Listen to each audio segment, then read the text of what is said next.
परम प्रेममय शिशि ठाकुरमर जगत जननी शिशि लक्ष्मी माँ परम पूज्यपाद शिशि बर्दा आज भरोसा आचार्य ठाकुर परिवार सभी समस्त चरण मोर अनंत कोटि प्रणाम। उपस्थित मोर प्रिय पूज्य परिचालक महोदय सप्रति ऋतिक देवता मंडली कर्मी मंडली गुरुभ्राता मातृमंडली छोट छोट पिला माने समस्त को मोर आंतरिक राय एवं जय गुरु। आम समस्ते अवगत जे आज भाद्र परिक्रमा निरंजन दादा एवं अंतर्जामी दादा मिलित भाव में सत्संग प्रदान करेणु तांकर पंचम आजीवन निष्ठीभूत हो से शांति स्वस्ति निरामय जीवन यापन करूँ एवं जो मैंने ये उपस्थित अच्छा समस्त पंचम आजीवन निष्ठीभूत हो से शांति स्वस्ति निरामय जीवन यापन करूँ दीर्घायु हूँ शतायु हूँ निरोग हूँ यह ही परम पिता निकट में प्रार्थना। जहाँ भी हो ठाकुर कथा बहुत अच्छी ये समय सीमा भितर गोटे कथा मोर मन पड़े जे दिन ठाकुर बसते बसी समय हठात गोटे घूर्णिझड़ होता है एवं ये जो घूर्णिझड़ हुए ये घूर्णिझड़ भितर बहुत कुटा बहुत काठी एभलिया पवन में उड़ी उड़ी आसे आश्रम भीतर को जिते गुरु भाई मैंने सब आखि बुझी दिखती आउ से समय गोटे गुरु भाई आखिरे पड़ जाए छोट कुटा खंड एवं से एते माने दले आखिटा लाल हो जाए एवं जाए जाइकिना पानी मारे तापर भी से कुटाखंड बाहरे ना जिते कुटाखंड बाहरे ना से जड़े गुरु भाई ता रुमालटी काढ़ी कना गोटे काढ़ी से गुरु भाई आखिर से कुटाखंड काढ़ी दिखते ठाकुर से समय कहते ये चक्षु विश्व दुनिया को देखे किंतु चक्षु भितर जिते गोटे कुटाखंड पड़ जाए ताकू से देखिपारे ना माने केते गुरुत्वपूर्ण कथा ये विश्व को से देखिपारे गोटे मनीष ता चक्षु द्वारा जिते दूर पर्यंत चाहिए से देखिपार किंतु ता आखिरे जे गोटे कुटाखंड पड़ जाइए से देखिपारे ना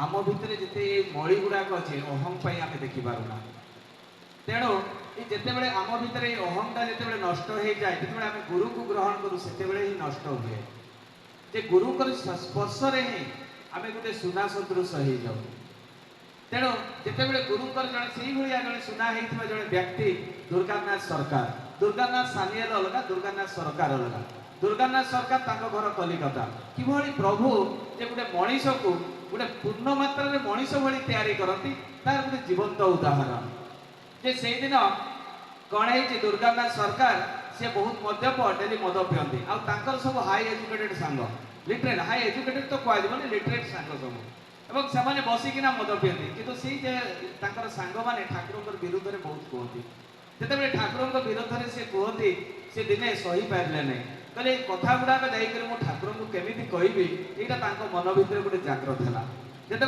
मन भर जाग्रत है सी कहले खोज खबर ने ठाकुर बर्तमान कौटी अच्छा देवघर अच्छा ना कलिकतार अच्छे बेले बेले आसती ठाकुर कलिकता को एवं कलिकतार आसी माणिक तालारे से रुहती से गोटे भड़ा घर निया से आसिकिना रुहती जिते दिने खोज खबर नौ नौ जानिले जे माणिक तालारे ठाकुर आसछन्ति जिते माणिक ताला को ठाकुर आसछन्ति खोज खबर नेले कहले ये सब गाड़ी गुड़ाक खराब कथा गुड़ाक ठाकुर को कहबी केमिति ताले कि मद पीकिना गले ये कथा गुड़ाक मो मुहर पूरा अनर्गल बाहरी जीव गले मद भाटी भीषण मद पीले पूरा टंटी बंद मद पीदे एवं गले ठाकुर को दर्शन करेंगे जिते ठाकुर को दर्शन करने जाइए देखुं बहुत भक्त सी देखिए केमिति केमिति कहे मुंड भितर आ पशुनी सी कौन कले पूरा धसई होकिना पशिगले आहारी को मानिले नहीं जिते जाई ठाकुर को हाथ जोड़ी कर कहवाई खोजुंट ठाकुर ऊपर बांति कर पकड़े जिते ठाकुर बांति कर पकड़े किसी गुरु भाई कौन कले तो कलर टाणी आनी फिटापी खोजिले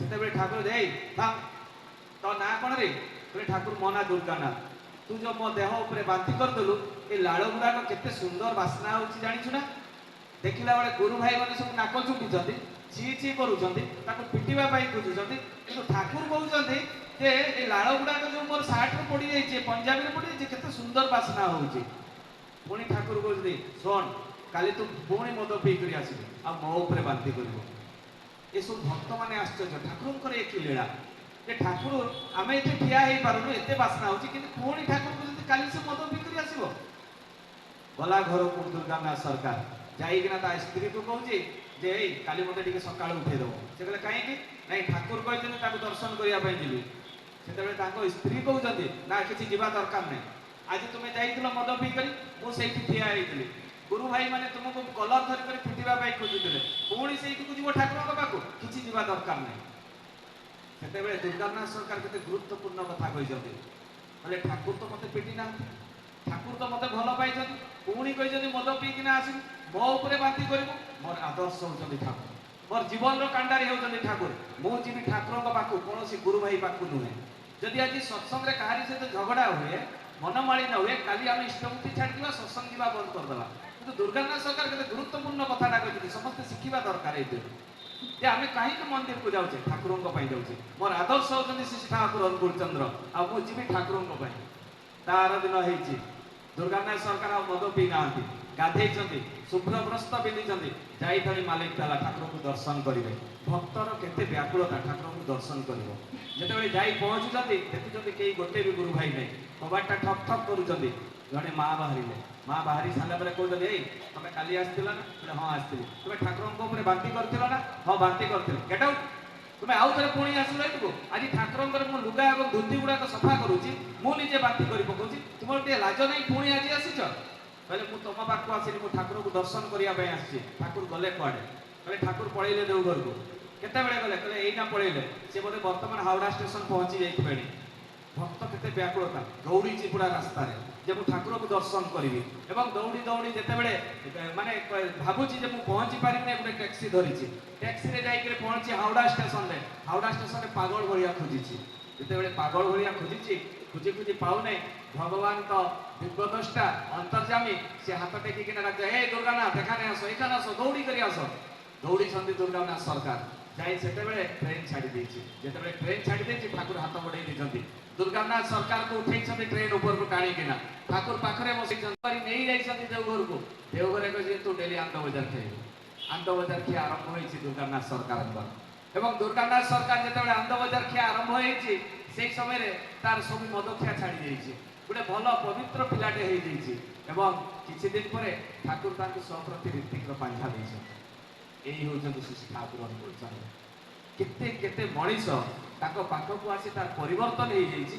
तार इयत्ता नहीं किंतु आमे ताको विश्वास करूना आमे सब बेले परीक्षा करू भगवान को काले ये श्री ठाकुर भगवान की ना भगवान नुहे कौन आमे जो आमे दीक्षा नहीं सी कौन आमको रक्षा करेंगे सी कौन आम सतरे कौन भगवान ये बहुत परीक्षा करा जाए जी कुलगुरु जी रिसेंट प्रॉफिट पुरुषोत्तम को रिसेंट पुरुषोत्तम को जी ग्रहण करे ना तार उन्नति हुए ना तार जीवन तो प्रमाण अच्छी बहुत लोग कहते मुझे कृष्ण को पूजा करे किए मुझे राम को पूजा करे किए दुर्गा को पूजा करे विभिन्न देवादेवी ना नहीं मुझे दीक्षा नहीं कहे किंतु रिसेंट जी प्रॉफिट दीक्षा नेबार आवश्यकता रही तार जीवंत उदाहरण भागवत रही पुराण अच्छी महाभारत अच्छी गोटे उदाहरण देवी स्वामी विवेकानंद बापा माँ से अलग कुलगुरु किंतु स्वामी विवेकानंद रामकृष्ण ठाकुर को दीक्षा ग्रहण करते से विश्वर सबुठारु परिचित आम किए जानी घरे घरे परिचित सी ए विश्व सारा जानती चिंता करूँ माने रिसेंट प्रॉफिट पुरुषोत्तम को ग्रहण कहीं कराए उन्नति हुए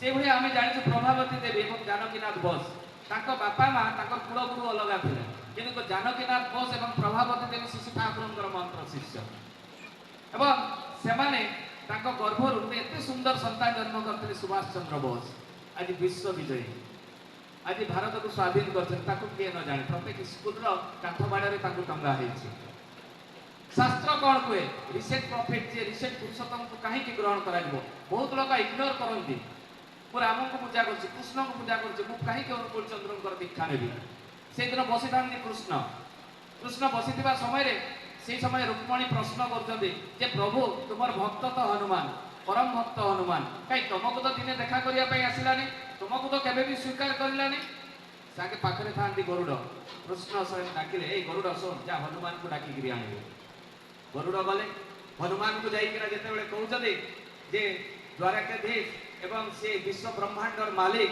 एवं भगवान तुम्हें दर्शन करने जीव जिते निर्देश दौर हनुमान रागिकिना कहते मोर जीवन कांडारी राम हाँ सी हूँ प्रभु मुझे छड़ा कहारी को भी मानवी कृष्ण को कहीं देखा करने सी कौन मो भगवान टू बड़ एति कथा जो कहले गरुड़ डरिकिना पड़े कहीं हनुमान पाखे गरुड़ कहीं नुहे आसिले प्रभु को प्रणाम कर कहते हनुमान को कहले से आसबनी मना करदेला गाड़ी देला मत से कौन कहलु पचार स्वयं कृष्ण से कहले द्वारकाधीश जे पुरुषोत्तम ए विश्व ब्रह्मांडर मालिक सी आश्चर्य दर्शन करने कथा मुझे कहली से तू मना करदेला यही थोड़ा आउ थे जा गरुड़ कहते मुझे जीविनी प्रभु କାଳେ କୁଆଡ଼େ ମାରି ମୁରା ଦେବ ମରିଯିବି, ମୁଁ ଆଉ ଯିବିନି, ଖାଲି ଯା ମୁଁ ଅଛି ତୋ ସହିତ।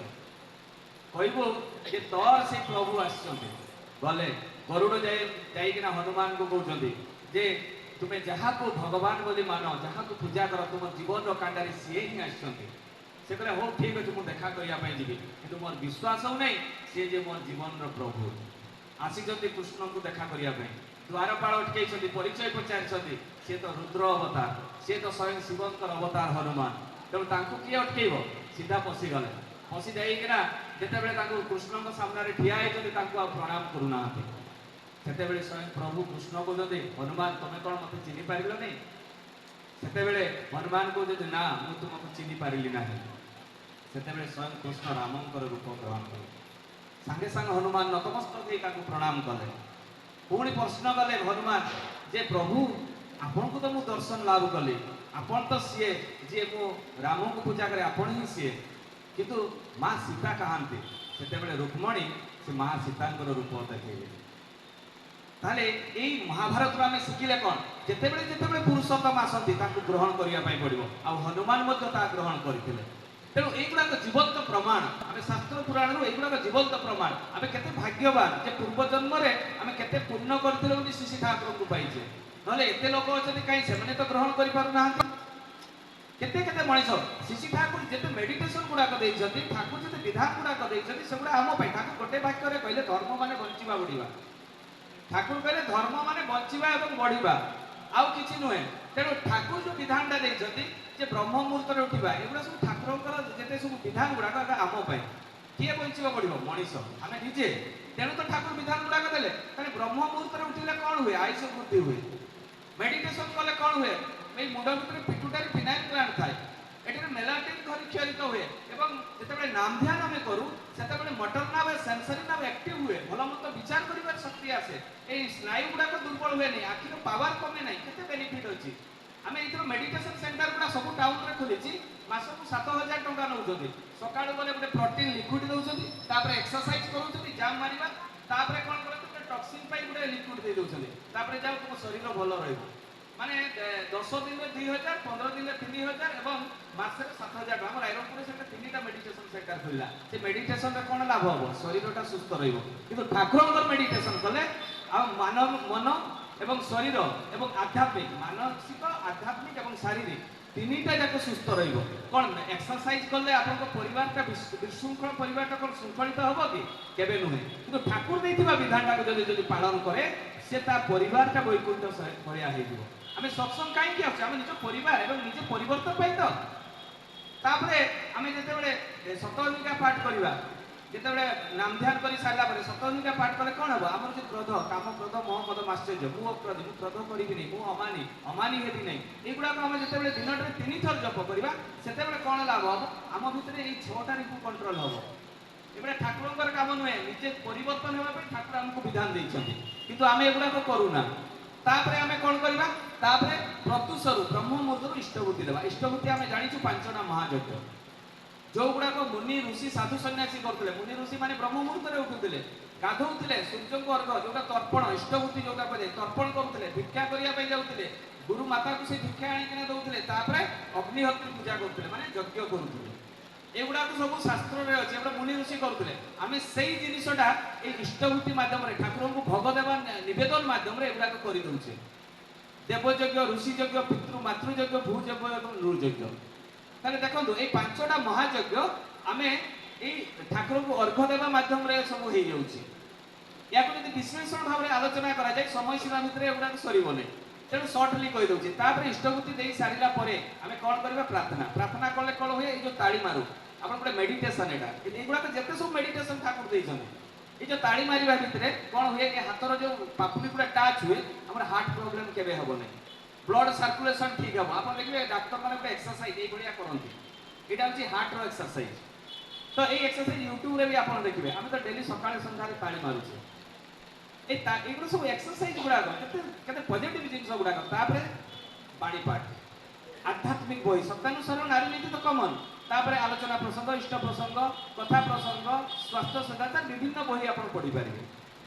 ତାପରେ ବାଣୀ ପଢ଼ି ସାରିଲା ପରେ ତାପରେ ଗୁରୁଜନଙ୍କୁ ପ୍ରଣାମ।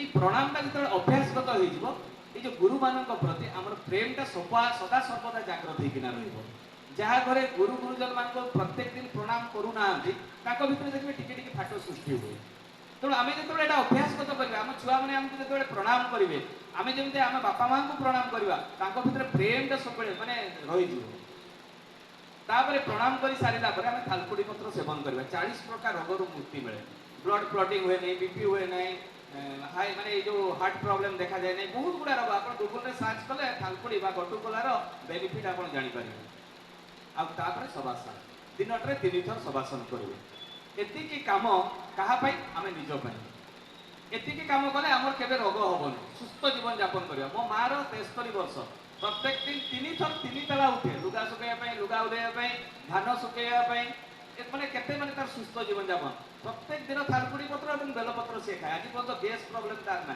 कि बीपी नहीं कि सुगार नहीं 73 वर्ष बर्तमान माध्यम आम शिखुचे माँ मध्यम आम भी पछे पछे सी जहाँ विधान पालन करती आम भी से गुड़ा करुचे सी क्या यही सब जिन जाने कौटू ठाकुर को तो धरिकी ना ता छड़ा तो कहारी को नुहे तापर ये जो आम भितर जो गुड़ाक रही ग्लानी गुड़ाक रही ठाकुर सतरे एक्चुअली सनातन धर्म जदि आम पालन करुचे सत्संगी मैंने निटे पालन करुचे कौन सी देवादेवी को बात करूना जदि आम गुरु को पूजा करूँ 33 कोटी देवादेवी पूजा पाइबे सत्संग कौन सी अलग संस्था नुहे प्रत्येक देवादेवी को आम देखो प्रत्येक सकाळे आम जयराधे कीर्तन करुचे कृष्ण को ना नौचे जड़े साधारण लोक दिन में 2 थर के कृष्ण को ना नौ न जगन्नाथंकर ना केबे नेउ नथुबो किंतु गुरु भाई माने प्रत्येक दिन सकाळे संध्यारे जगन्नाथंकर ना एवं कृष्णंकर ना नियंती केमिति जय राधे राधे कृष्ण कृष्ण गोविंद गोविंद बोलबे पुणी गुरु वंदना जो गुरु वंदना गुडा वेदरु आसीची जे मन्नाथ श्री जगन्नाथ मदगुरु श्री जगद्गुरु जगन्नाथ को ना नउचे सकाळे भी संध्यारे भी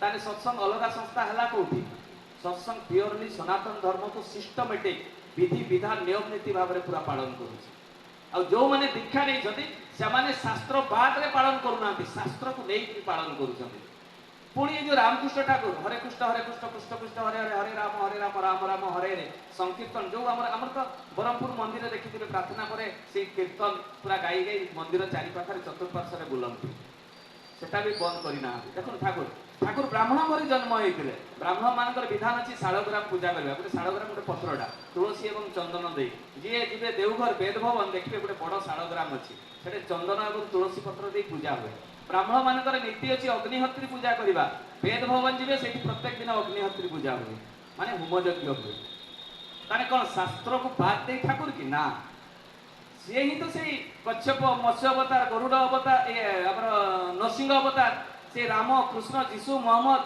श्री ठाकुर अनुकूल चंद्र से जहाँ जहाँ कहीकि आसते आज पूर्ण मात्रा रे ठाकुर कलिजुगर संपूर्ण विधान टाक आमको देदेले से जो अल्प अल्प विधान टाक आज संपूर्ण करदे ताने सत्संग केबे शास्त्र बाहर नुहे शास्त्र भितर आउ जो नामटा ये जो राम राधा नाम यहाँ प्रेमानंद महाराज भी कहते अनिरुद्ध आचार्य भी जप करते ठाकुर एपटू सेपटू कौन जिनस देना देखो समस्त जिनिस शास्त्र सम्मत आ राधा सहित आ 2टा अक्षर नाम देते 18टा स्तर नाम पूरा कंप्लीट नेम आ नाम रो महत्व आम बुझी पारुना ये जो नाम रो महत्व आम से बुझी पारुना आम जिते किसी दुख पड़े दुर्दशा पड़े अवनत पड़े आम जो आचार्य पाखे नवेदन करने जे मो स्वामी देह बहुत असुस्थ अच्छी आशीर्वाद टिके करूँ तो आम नाम जप के करूना श्रीपति मंडल सी टीपवाला लोक पाठ पढ़ी ना सी कि श्री ठाकुर अनुकूल चंद्र दीक्षित किंतु भाई माने वंशर भाई माने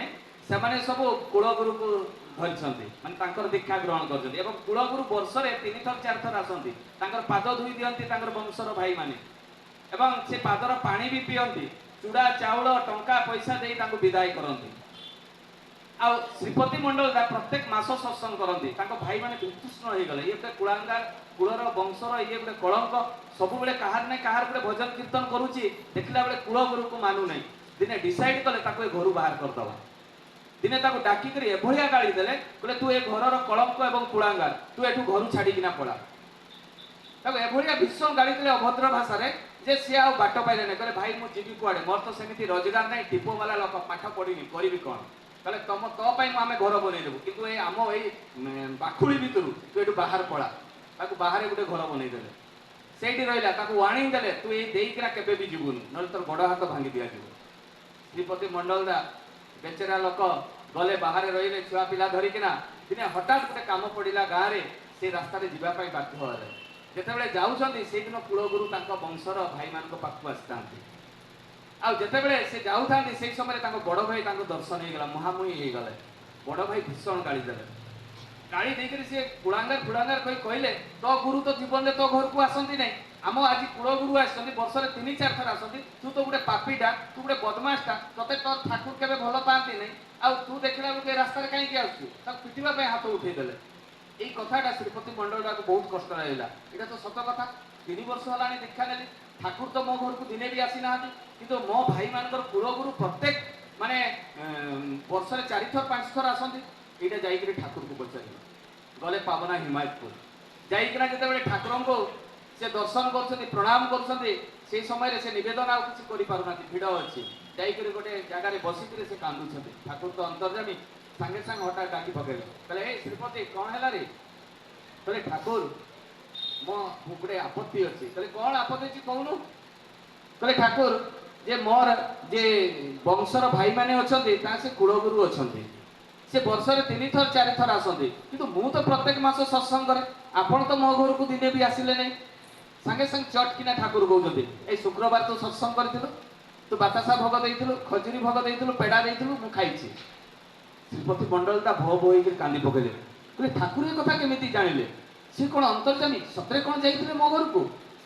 କାନ୍ଦୁ କାନ୍ଦୁ ପଚାରୁଛନ୍ତି। ତାପରେ ଠାକୁର କହୁଛନ୍ତି, ତୁ ପଇଡ଼ ଦେଇଥିଲୁ, ପଇଡ଼ଟା କାଟି ନଥିଲୁ। ମୁଁ ପଇଡ଼ ପାଣି ପିଇ ପାରିଲିନି, ଜାଣିଛୁ ନା? ତୁ ଏଥର ଯେତେବେଳେ ମୋତେ ପଇଡ଼ ନିବେଦନ କରିବୁ, ତା ମୁହଁଟାକୁ କାଟିଦେବୁ, କାଟି ସାରିଲା ପରେ ତାପରେ ପ୍ଲେଟ୍ ଗୋଟେ ଢଙ୍କେଇ ଦେବୁ, ମୁଁ ସେ ପଇଡ଼ ପାଣି ପିଇକିନା ଆସିବି। ତାହେଲେ ଶ୍ରୀପତି ତୋ ଘରକୁ ବର୍ଷରେ ଥରେ ଯିବି ନା ମାସରେ ଥରେ ଯିବି ରେ? କହିଲେ ଠାକୁର ଆପଣ ମାସରେ ଥରେ ଆସନ୍ତୁ। ପୁଣି ଠାକୁର ପ୍ରଶ୍ନ କରୁଛନ୍ତି, ତୁ କେତେବେଳେ ଇଷ୍ଟବୃତ୍ତି ଦେଉ ରେ? କହିଲେ ଠାକୁର ମୁଁ ପ୍ରତ୍ୟୁଷରୁ ଦିଏ। ତୁ ଯେତେବେଳେ ପ୍ରତ୍ୟୁଷରେ ଦେଉ ନା, ମୁଁ ତୋ ଘରକୁ ପ୍ରତ୍ୟେକ ଦିନ ଯାଏ, ତୋ ହାତରୁ ମୁଁ ଭୋଗ ଗ୍ରହଣ କରେ, ତତେ ମୁଁ ପ୍ରାଣ ଭରି ଦେଖେ ରେ, ଆଉ ତୋ ପିଲା ଛୁଆମାନଙ୍କୁ ବି ମୁଁ ପ୍ରାଣ ଭରି ଦେଖେ, ଏବଂ ତୋ ହାତରୁ ଭୋଗ ଗ୍ରହଣ କରି ମୁଁ ଆସେ। ତାହେଲେ ପ୍ରତ୍ୟେକ ଦିନ ତୋ ଘରକୁ ଯିବି ନା ବର୍ଷରେ ଥରେ ଯିବି? ଶ୍ରୀପତି ମଣ୍ଡଳ ତାଙ୍କ ଆଖିରୁ ଭୋ ଭୋ ହେଇକିରି କାନ୍ଦ ବାହାରୁଛି ଏବଂ କହୁଛନ୍ତି, ଠାକୁର ଆପଣ ପ୍ରତ୍ୟେକ ଦିନ ମୋ ଘରକୁ ଆସନ୍ତୁ। ପୁଣି ଠାକୁର କହୁଛନ୍ତି, ଆରେ ତୁ ନାମଟା ଜପ କରୁଛୁ ତ? କହିଲେ ଠାକୁର ହଁ ଜପ କରେ, କେତେବେଳେ କେତେବେଳେ ଭୁଲିଯାଏ, ସବୁବେଳେ କରିପାରେ ନା। ମୁଁ ଗୋଟେ ବାଣୀ ଦେଇଛି, ତୋର ମନେ ଅଛି? ଉଷାଏ ନିଶାଏ ମନ୍ତ୍ର ସାଧା ଚଲା ଫେରାଇ ଜପ, ଯଥା ସମୟ ଇଷ୍ଟ ନିର୍ଦ୍ଦେଶ ପୂର୍ତ୍ତ କରାଇ ତ। କହିଲେ ହଁ ଠାକୁର ମୁଁ ଏଇ ବାଣୀଟା ମନେ ଅଛି, କିନ୍ତୁ କାହିଁ ତୁ ତ ଜପ କରୁନି ସବୁବେଳେ? ତୁ ଯଦି ଜପ କରିବୁ ନା ରେ, ତୋ ସହିତ ମୁଁ ସଦା ସର୍ବଦା ଥିବି ରେ, ଏବଂ ତୁ ଯଦି ଜପ କରୁ ତୋର ଯେତେ ଆପଦ ବିପଦରେ ବି ମୁଁ ସବୁବେଳେ ସହାୟତା କରିବି। ତାହେଲେ ତୋ ସହିତ ସବୁବେଳେ ରହିବି ନା ବର୍ଷରେ ଥରେ ଯିବି ରେ? କହିଲେ ଠାକୁର ମୋତେ କ୍ଷମା କରିଦେବେ ଠାକୁର, ମୁଁ ଭାବିଥିଲି ଯେ ମୋ ଘରକୁ ଆପଣ ଆସନ୍ତି ନାହିଁ, କିନ୍ତୁ ଆପଣ ଯେ ଅନ୍ତର୍ଯାମୀ ସଦା ସର୍ବଦା ସବୁ ଜାଗାରେ ରୁହନ୍ତି, ଅତ୍ର ଯତ୍ର ସର୍ବତ୍ର ବିଦ୍ୟମାନ ଶାସ୍ତ୍ର କୁହେ। ନରସିଂହ ଅବତାରରେ ଖମ୍ବରୁ ବାହାରିକିନା ଦେଖେଇ ଦେଇଥିଲେ ସ୍ୱୟଂ ପ୍ରଭୁ, ସେଇଭଳିଆ ଶିଶି ଠାକୁର ସବୁ ଜାଗାରେ ଜୀବନ୍ତ ବିରାଜମାନ ଏଠି। ତେଣୁ ଆମେ ଏଇଠି କେମିତି ବସିବା, କେମିତି କଥାବାର୍ତ୍ତା ହେବା, କେମିତି ଆମର ଚାଳିଚଳନ ହେବା, ଆମେ ସେଇଟା ଅଭ୍ୟାସଗତ କରିବା ଦରକାର। ଏଇଟା କୌଣସି ଫଟୋ ନୁହେଁ, ସବୁ ଜାଗାରେ ସବୁ ସମୟରେ ବିଦ୍ୟମାନ ଥାନ୍ତି ଜୀବନ୍ତ ଭାବରେ। ତାହେଲେ ନାମର ମହତ୍ଵ କେତେ ଆପଣ ଚିନ୍ତା କରନ୍ତୁ। ସତୀଶ ଚନ୍ଦ୍ର ଗୋସ୍ୱାମୀଙ୍କ ନାତିଙ୍କର ଦେହ ଖରାପ, ନାମର ମହତ୍ଵ ବୁଝେଇବା ପାଇଁ ଚେଷ୍ଟା କରୁଛି। ଆମେ ନାମଟା କରୁନା, କିନ୍ତୁ ଆମର ସବୁବେଳେ ଅଭାବଟା ପୂରଣ କରିବା ପାଇଁ ନିବେଦନ ଚାଲିଥାଏ, ବର୍ଷ ସାରା ନିବେଦନ ଚାଲିଥାଏ। ଦେଖିବେ ଆଚାର୍ଯ୍ୟ ଦେବଙ୍କ ପାଖରେ ବି ଲାଇନ ସବୁ ଥାଏ ନିବେଦନ ପାଇଁ। ସତୀଶ ଚନ୍ଦ୍ର ଗୋସ୍ୱାମୀଙ୍କର ନାତିର ଦେହ ଖରାପ, ସେ ତାଙ୍କ ଝିଅର ପୁଅ, ଯେତେବେଳେ ତାଙ୍କ ଦେହ ଖରାପ ଦେଖିବା ପାଇଁ ଯାଇଛନ୍ତି ସତୀଶ ଚନ୍ଦ୍ର ଗୋସ୍ୱାମୀ ତାଙ୍କ ଝିଅ ଘରକୁ, ଦେଖୁଛନ୍ତି ସେ ତାଙ୍କ ନାତିର ହାତ ଗୋଡ଼ କିଛି ଚାଲୁନାହିଁ।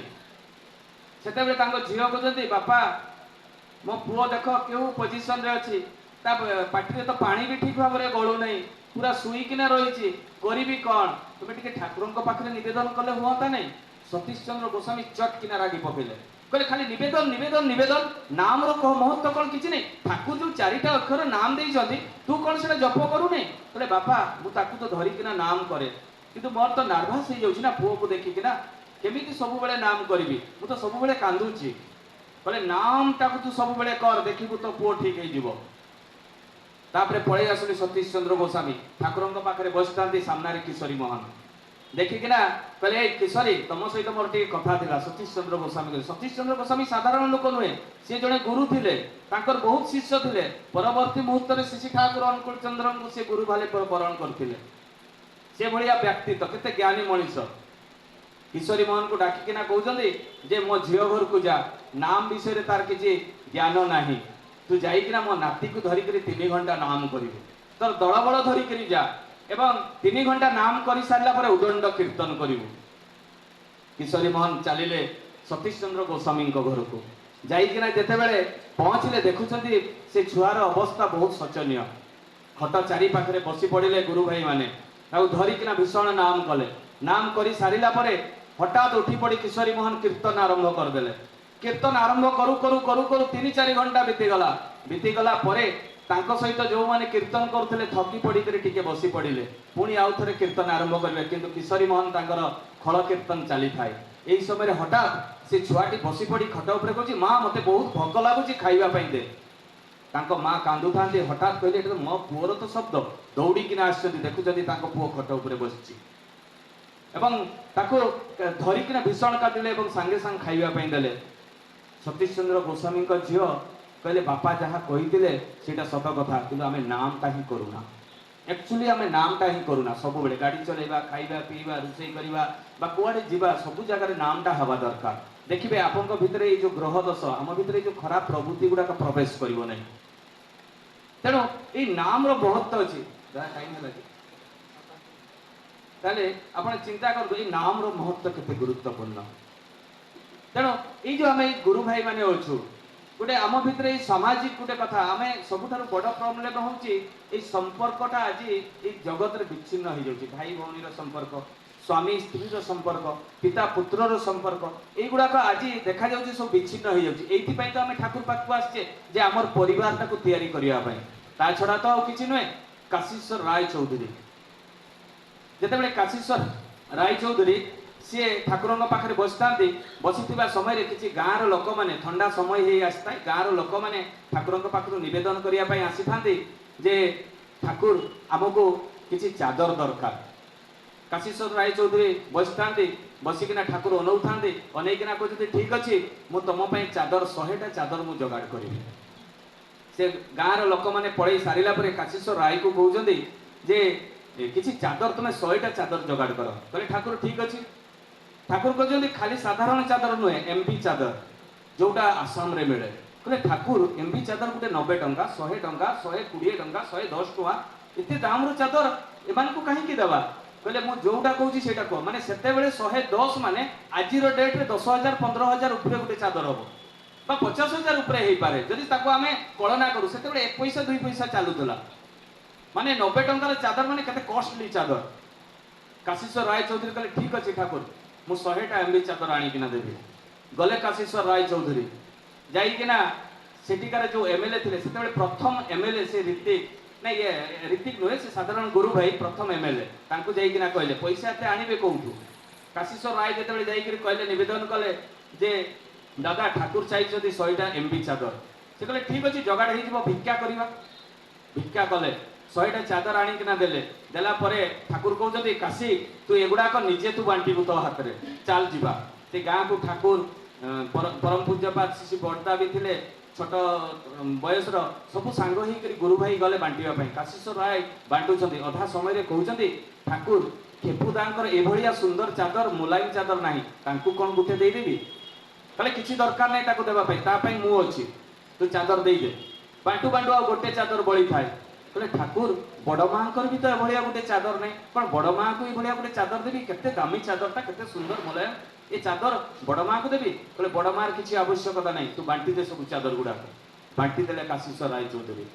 ବାଣ୍ଟି ସାରିଲା ପରେ ତାପରେ ସିଏ ପାବନା ହିମାୟତପୁରରେ ରହିଲେ। ଠାକୁର ମାନେ 1946 ମସିହାରେ ଯେତେବେଳେ ଦେଓଘରକୁ ପଳେଇ ଆସିଲେ, ପଳେଇ ଆସିବାର କିଛି ବର୍ଷ ପରେ କାଶୀଶ୍ୱର ରାୟ ଚୌଧୁରୀ ବୃଦ୍ଧ ହେଇଯାଇଛନ୍ତି, ଠାକୁରଙ୍କୁ ଦର୍ଶନ କରିବା ପାଇଁ ଆସିଛନ୍ତି।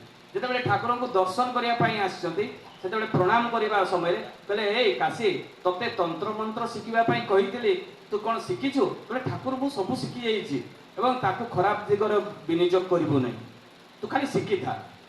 କହିଲେ ଠାକୁର ଆପଣଙ୍କ ପାଖରେ ବହୁତ ପ୍ରଣାମୀ ପଡ଼ୁଛି, ମୁଁ କ'ଣ ତାର ହିସାବ କିତାବ ରଖିବି? କହିଲେ ହଁ ତୁ ରଖ। सबुर किंतु प्रत्येक दिन 50 रु 500 टंका तू खर्च करिवो ठीक जगह खर्च करिवो विभिन्न प्रकार जो खर्च अछि से भितर तू खर्च करिवो आ दिन दुखी जेतेबेले कोनोसी प्रकार की प्रॉब्लम रे थिबे तांको भी तू देई पारू तो किछि दिन पर नगेंडा तांकर बहुत अभाव धार उधार बहुत हो जाइए सी आसिक ठाकुर पाखे नवेदन कर जा तू काशी को देखा कर जिते काशी दाह को देखा कर तोर केते टंका दरकार कहले दादा 500 टंका देले हो 500 टंका सांगे सांग काशीश्वर राय चौधरी देदेले जिते सांगे सांग देदेले से दिन नगेंडा काशी दाह को से माने भगवान बोली विश्वास करती जे किछि प्रश्न न करी सांगे सांग जो देदेले ताको बहुत भरोसा लागे प्रत्येक दिन ताको सहित भल मंद विचार करती एवं आलाप आलोचना करती दिनकर घटना काशीश्वर राय चौधरी को किसी गुरु भाई गोटे होटेल रे आलुचप सिंगड़ा खोउछंती देवघरे से समय रे कौन है नगेंदा सेपटू आसुचंती काशीश्वर राय चौधरी को कमेंट मारदेले कहले जे ठाकुर पैसा तुम सब रखुच तो से डेली आलुचप सिंगड़ा खाऊच तो कष्ट लगिगला सांगे सांग मारण मंत्र मारिदेले जिते मारिदेले पाटी एवं नाकरू रक्त बाहरी गला जिते भीषण रक्त बाहर सांगे सांग गुरु भाई मैंने नहीं गले हॉस्पिटल को से प्यारी नंदिता भी जाता ट्रिटमेंट करागला किंतु आउ रक्त बंद हुए नहीं ठाकुर जिते खोज खबर पाइले सांगे सांग कहले तू नहीं नगेन को मो पाक पलैया नगेंदा को अणागला प्यारी नंदिता को कहला तुम औषध दियो कहले ठाकुर मु तो औषध देछि किंतु किछि काम देई नहीं तुम आउ थरे मो सामने औषध दियो देला बेल को रक्त बंद हैला बंद हेबार 2 दिन पर जिते काशीश्वर राय चौधरी एवं ठाकुर बसिचंदी से समय रे ठाकुर कहउचंदी काशी तू जिते 500 टंका ताकू देलु ना तोते से भगवान बोली मानिथिला तू ताकू एभलिया काहे की कलु मोर जिते पावनारू हिमायतपुर मु जिते देवघर आसिली मोर आश्रम केते बड़ थिला केते जिनिस थिला केते मेकानिकल जिनिस थिला सिलाई जिनिस थिला केते कुटीर शिल्प विभिन्न प्रकार जिनिस थिला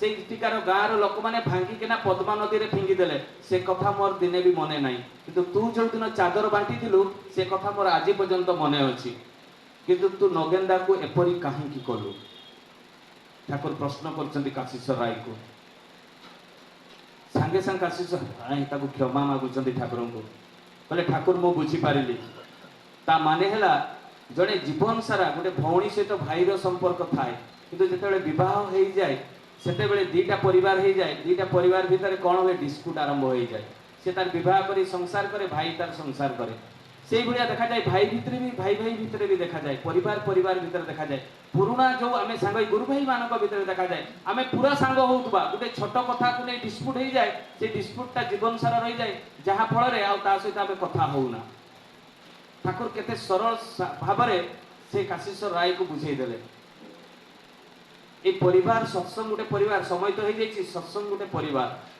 आम समस्ते गोटे परिवार समस्त दुख सुख ठिया हवा आचार्य देव निर्देश को पालन करवा देखिए आम शांति रहा डीपी वर्क निहाती करवा ये भितर आम भितर भूत गुड़ाक ग्रह दोष गुड़ाक पशब ना आ जो मैंने करती ना से देखिए ये सब खराब चिंता भितर पशि जाए से गुड़ाक हूँ ग्रह जहाँ भी हो समय हो जाए गोटे समय समय निर्धारित होती दादा कहले जे 1.5 घंटा भितर आम समाप्त करवा तेणु ये जो मैंने उपस्थित अच्छा अनुपस्थित अच्छा समस्त पंचमहाजीवन इष्टीभूत हो समस्ते शांति सुस्ति निरामय जीवन यापन करूँ दीर्घायु हूँ शतायु हूँ निरोग हूँ यह परम पिता निकट प्रार्थना जय गुरु।